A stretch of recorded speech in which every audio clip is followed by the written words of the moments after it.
Ya,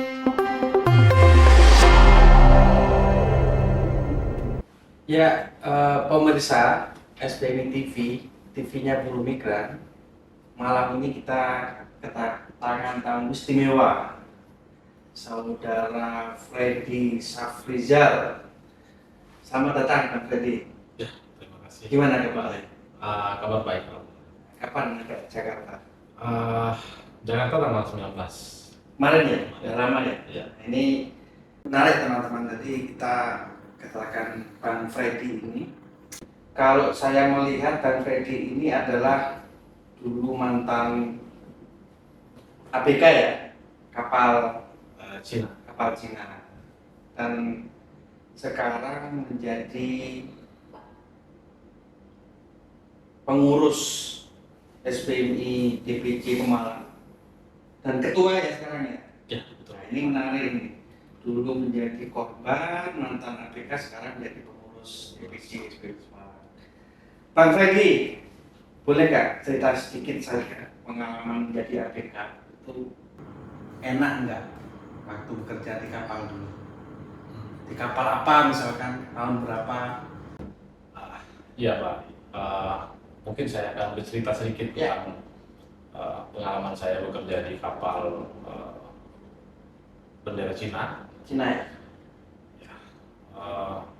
Sesuatu yang saya rasakan memang begitu pahit Pak. Hmm. Kenapa saya katakan begitu pahit? Kurang lebih 16 bulan saya harus bekerja tanpa berhenti-hentinya, dan saya tidak pernah sandar gitu. Selalu 16 bulan nggak pernah sandar. iya, kapal Di atas kapal itu ya? Ya, jadi yang saat ini yang paling buruk itu sistem kerjanya gitu. Gimana itu? Dimana kita bekerja sangat harus cepat, kemudian dengan waktu yang begitu panjang, 17 sampai 18 jam kita kerja, dan tidak ada hitungan hari karena prosesnya kapanpun bisa kerja, kapanpun bisa berhenti gitu. 18 jam setiap hari selama 16 bulan. Selama 16 bulan. Itu menurut Bang Freddy manusiawi nggak bekerja sampai segitunya? Yang menurut saya tidak manusia lagi, Pak Ari, karena ya kita sudah melebihi mesin gitu kan. Mesin pun ya harus berhenti ketika waktunya berhenti, tetapi kita memang digunakan sebaik betul oleh pemilik kapal atau kapten kapal untuk mendapatkan keuntungan bagi mereka yang sebesar-besarnya gitu. Jadi kita sebagai ABK yang bekerja ya diperalat betul untuk dijadikan alat bagi mereka supaya mereka mendapat keuntungan yang banyak. Oke, begitu ya di atas kapal.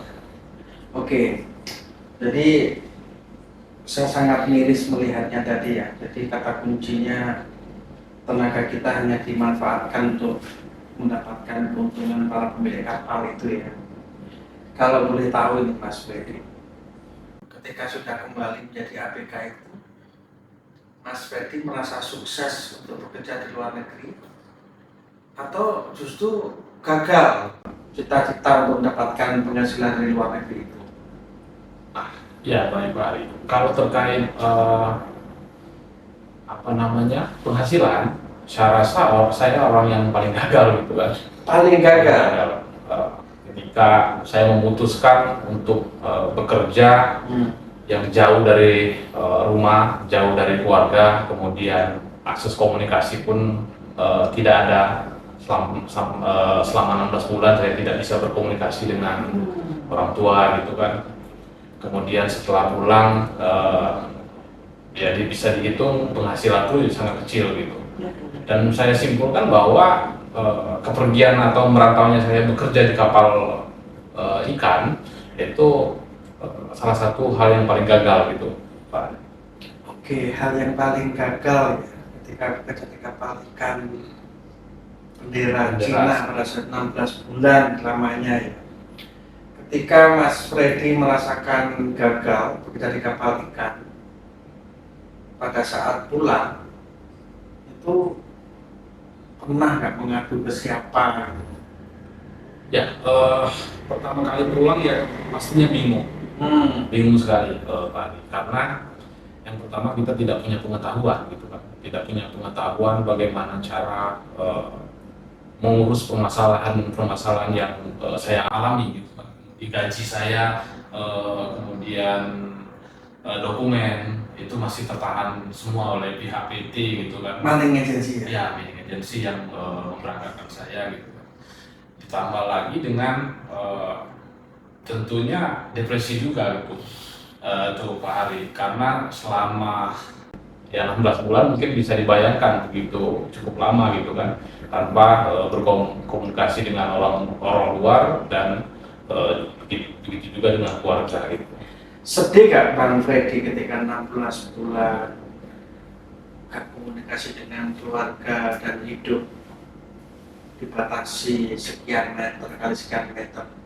Itu perasaannya gimana Mas Freddy? Perasaannya selama itu? Ya, kalau perasaannya begitu gelisah ya, Pak Ari. Karena hal yang paling hal yang paling berharga dalam hidup itu yaitu keluarga.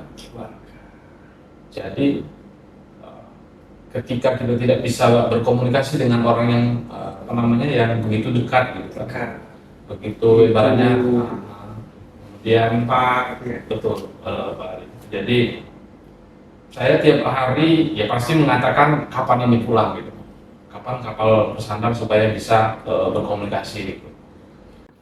Jadi begitupun keluargaku gitu kan, keluargaku yang ditinggalkan ya mereka juga berpikir demikian, apakah si Freddy ini masih hidup gitu kan. sampai segitunya ya, Apakah karena juga di banyak bicara di kampung kan biasanya kecelakaan segala macam gitu ya. Sampai sedih itu ya Mas Freddy. Saya aja nggak bisa bayangin nih selama itu kemudian nggak ada komunikasi, juga dibatasi, dan kita nggak tahu daratan ada di mana, tenaga ikan di mana gitu ya. Yang terakhir Mas Freddy soal di atas kapal dulu. Apa yang Mas Freddy lakukan ketika kangen sama ibu, kangen sama bapak, sedangkan kita nggak tahu utara selatan di mana? Apa yang Mas Freddy lakukan? Tentunya saya mencoba untuk menghibur diri dengan rekan-rekan teman kerja yang sama-sama berasal dari Indonesia, yang mencoba membuka suatu obrolan gitu kan, supaya tidak begitu mengingat tentang keluarga gitu. Jadi pada saat kerja pun kita lebih banyak melakukan diskusi, kemudian melakukan ya bicara-bicara kosong lah. Sama ABK dan kapal ya? Supaya menghilangkan titik jenuh yang saya rasa sudah sangat mendalam sekali gitu kan. Karena dulu pada saat di kapal saya sudah masuk kepada tingkat saya itu pengen teriak-teriak gitu. Sekali saya luapkan, teriak gak jelas gitu kan. Dan saya mau marah dengan siapa gitu. Karena memang keadaannya nggak bisa saya rubah gitu kan. Jadi waktu itu memang sudah sampai pada puncak ingin marah tapi nggak siap dengan siapa. Iya. Kalau seandainya hari ini Mas Ferry di atas kapal, mau marah nggak? Pastinya. Seperti apa marahnya? Luapkan saja. Seperti apa kalau mau marah? Ya mungkin bisa saja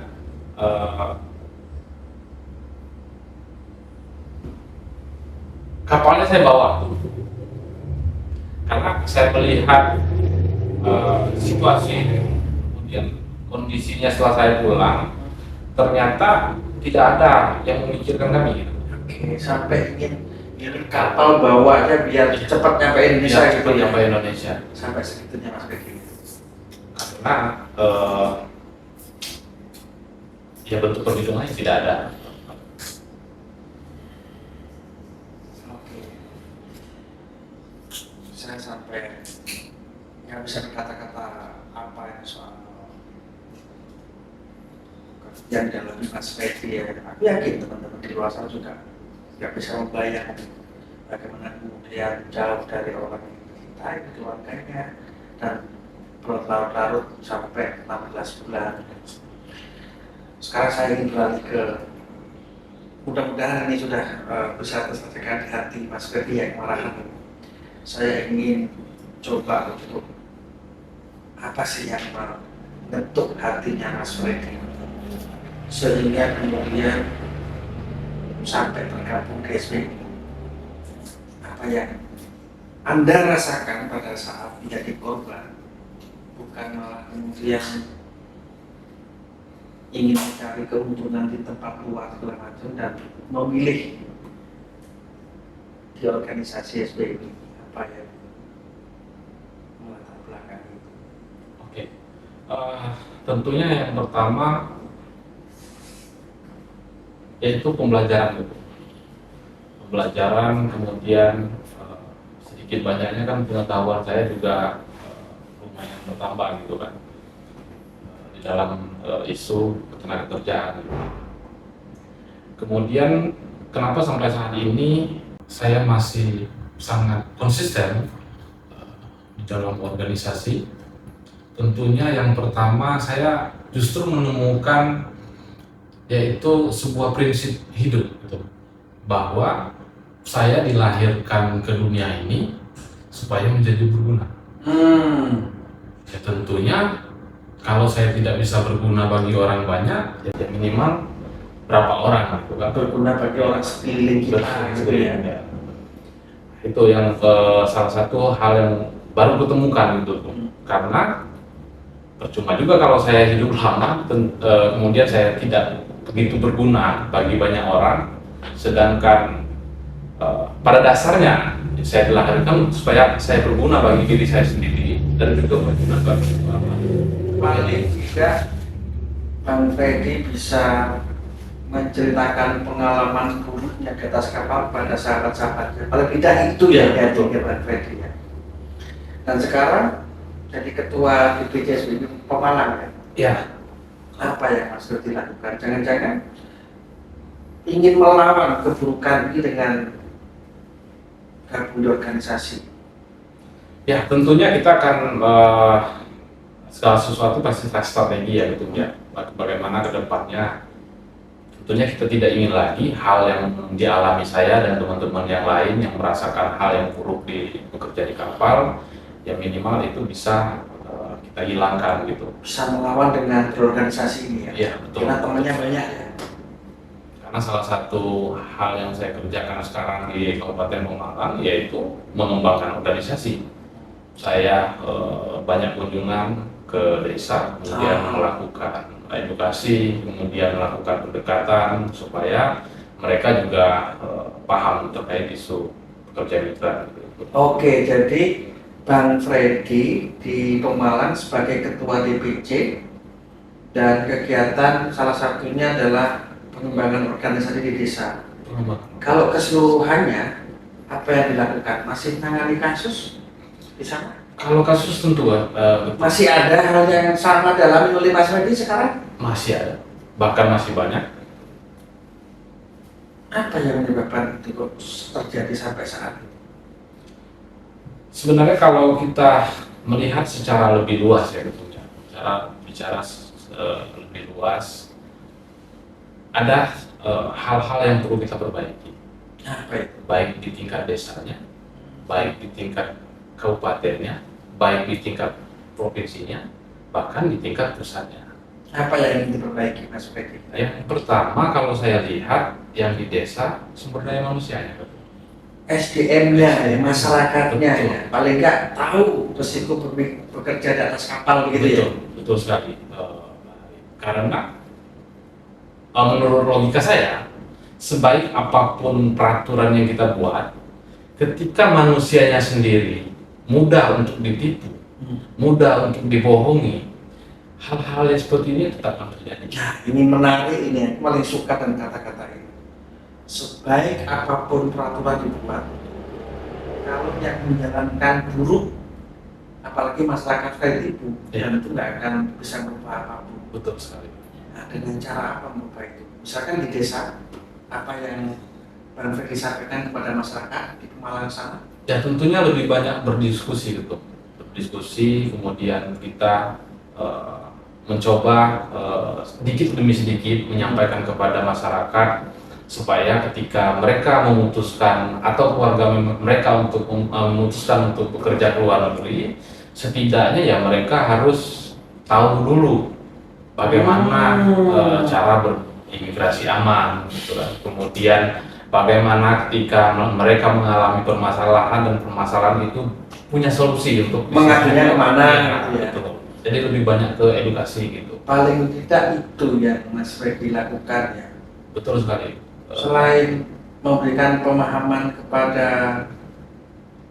masyarakat desanya, apakah Bang Freddy juga penting dirasa memberikan pemahaman kepada aparatur desanya, kepada pemerintah daerah Kabupaten Pemalang? Apakah itu juga dianggap bagian dari solusi upaya Anda di Pemalang? Ya, tentunya kami selalu bicara ya Ketum ya, Pak Ari ya, di tingkat desa, kemudian dengan pemerintah desa, kemudian perangkat desa, kemudian kalau di tingkat kabupatennya kita selalu berkomunikasi dengan Dinas Tenaga Kerja. Artinya kita harus kembali lagi kepada dasar kita, bahwa kita harus mencerdaskan kehidupan bangsa ini. Semua ya, baik masyarakatnya, pemerintahnya, dan kita sendiri ya. Dan kita sendiri. Apakah sebuah organisasi mampu? Saya rasa tidak. Kalau kemudian tidak didampingi juga dan bekerja sama dengan pemerintah yang memiliki kewenangan, ya tentunya kehadiran pemerintah ya sangat penting gitu, betul.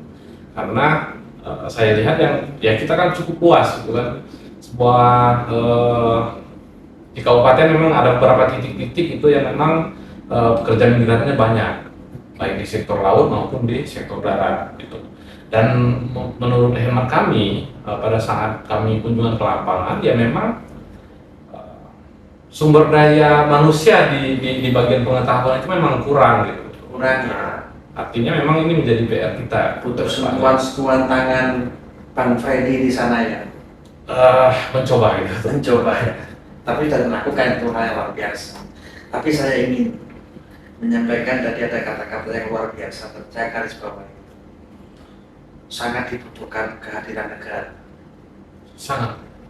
Apakah sekarang negara nggak hadir soal kunjungan ABK migran? Mereka hadir, tetapi saya lihat belum maksimal. Belum maksimal. Ya, karena sejauh ini kan baik di sektor darat maupun di sektor laut masih sarung laut juga betul. Yang saya pertanyakan sejauh mana mereka mengawasi perusahaan-perusahaan penempatan gitu kan? Mengawasi perusahaan penempatan. Ya, karena yang punya kewenangan mereka itu, yang punya kekuasaan dalam mengawasi sistem supaya berjalan dengan sesuai dengan apa yang kita inginkan. Jadi butuh ya perusahaan-perusahaan di semuanya ya, tidak di Pemalang ya, di seluruh Indonesia itu butuh diawasi. Betul. Selama ini diawasi nggak sama pemerintah? Tadi kasus masih terjadi gitu loh. Ya, saya rasa diawasi tapi masih kurang gitu betul ya. Kurangnya di mana? Coba. Kurangnya mungkin lebih di edukasi, mungkin memberikan edukasi terhadap perusahaan-perusahaan penempatan gitu kan, supaya mereka ya tujuan mereka kan seharusnya mensejahterakan masyarakat, kemudian menjamin keselamatan pekerja yang bekerja ke luar negeri. Jangan hanya keuntungan saja gitu kan, itu mana. Tapi ya saya lihat begitu. Jadi kalau saya baca-baca di beberapa artikel ya, pengawasan dan masih banyak kemudian perusahaan yang orientasinya tanda kutip adalah keuntungan, belum bisa melihat manusia seutuhnya, bagian daripada yang menghidupi mereka.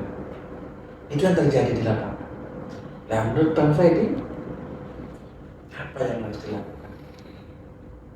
Kalau hanya kurang maksimal, saya kira itu ya 10 tahun yang lalu bicara kurang maksimal. Kira-kira konkretnya apa ini? Tentunya yang paling pertama itu Pak Ari, kita harus memperbaiki di begitu banyak sisi gitu. Yang pertama Kalau saya lihat ya Pak Hari, sumber daya manusianya itu paling penting. Penting Penting ya. sekali. Kemudian pengawasan itu di tingkat desa, tingkat apa namanya, tingkat kabupaten, tingkat provinsi, bahkan tingkat pusat, ini harus melakukannya bersama. Karena supaya mereka tidak punya peluang gitu untuk melakukan kejahatan. Kemudian di tingkat pusat mungkin lebih kepada regulasinya, perbaiki regulasinya. Perbaiki regulasi. Ya, perbaiki carut-marut yang selama ini terjadi. Kemudian harus diperbaiki juga yang di negara penempatannya. Oh, oke. Karena kita terfokus perbaikan pada hulu, ternyata hilirnya masih sama gitu kan. Artinya memang harus sama-sama bekerja semua. Poin yang paling penting di sini ya saya katakan sumber daya manusianya, dan negara harus menyelesaikan daripada dasar daripada apa namanya undang-undang dasar, yaitu mencerdaskan kehidupan bangsa. Dan Harus kembali ke sana. Dan kemanusiaan yang adil dan beradab. Betul. Kalau kemudian kita hanya memikirkan perut kita sendiri dan hanya menyandang status tanpa apa namanya mengerjakan dari tugas dan fungsi kita, ya sama aja. Kapanpun saya rasa ini tidak akan baik-baik saja. Kalau sumber daya manusianya nggak segera diperbaiki, baik di nasional, di daerah, desa, sampai luar negeri, sampai negara tujuan, menurut Pak Freddy itu omong kosong lah pimpinan ini ya. Betul kan? Betul. Artinya harus bekerja semua gitu. Dan kita punya apa namanya? Punya kementerian, kemudian punya dinas yang seharusnya memang untuk. Tapi kan kementerian kan hanya mau omong-omong aja, dia nggak pernah lihat situasi yang sebenarnya. Ya, Yang saya tahu. Ya artinya Konflik kementerian aja masih terjadi, gimana kemudian bicara pelindungan? artinya mungkin saya sampaikan di sini artinya mereka Nggak serius. Oke, teman-teman kita butuh serius lagi ya, kata Pak Freddy.